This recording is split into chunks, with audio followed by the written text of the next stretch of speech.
To masu sauraro, yau ne muke ɗauke da rahoto game da fitacciyar waƙar nan ta shahararren mawaƙi wato Auta MG Boy wacce yi a 2025 wacce yi laƙabi da suna ustaziya.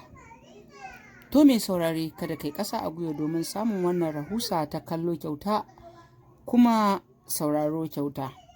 Wannan waƙa ta shahararren mawaƙi wato Auta MG Boy wacce ta ustaziya na tabbatar waƙar ta ƙayatu ƙwarai da gaske domin akwai ilimi a cikin ustaziya. Ustaziya dai sai ka saurare ta daga farkonta har zuwa ƙarshe domin ilimantuwa da kuma faɗakartuwa a cikin wannan waƙa ta shahararren mawaƙi Auta MG Boy. Wannan waƙa ta ustaziya da shahararren mawaƙi ya wallafa a wannan shekara ta 2026 ya yi ta ne bisa wani abu da ya faru a lokutan baya. Saboda kamar saurare kada ku manta wannan waka ta shahararren mawaƙi ta kunshi abubuwan ban mamaki da kuma abubuwan ban al'ajabi a cikinta.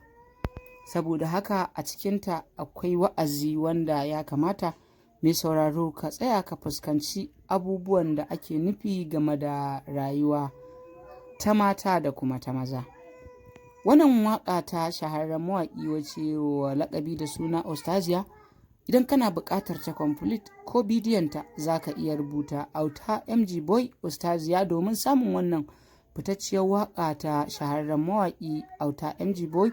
Saboda ka mai saurare kada ka manta idan wannan shine farkon kasancewarka a cikin wannan tasha ta mai albarka, ka daure ka danna mana subscribing sannan ka danna mana alaman ƙararrawa.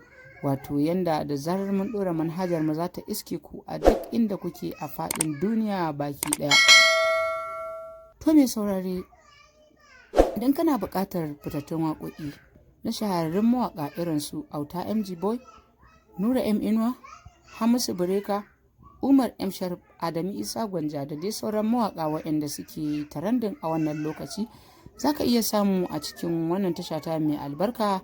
Saboda haka mai saurari kada kai ƙasa a gwiwa domin samun fitattun waƙoƙi na wannan shekara latas waɗanda aka saki domin ku masu saurari. Farin cikin ku shine namu a koda yaushe ku kasance da tashar mu domin samun cikakkun waƙoƙi da kuma bidiyoyinsu. Masu saurari kada ku manta idan bidiyon ya burge ku daure ku danna mana like a cikinsa sannan ku dinga mana sharing domin ƙara mana ƙwarin gwiwa da karsashi wajen kawo muku shirye-shiryenmu a kan kari. To fa kada ku manta da comment.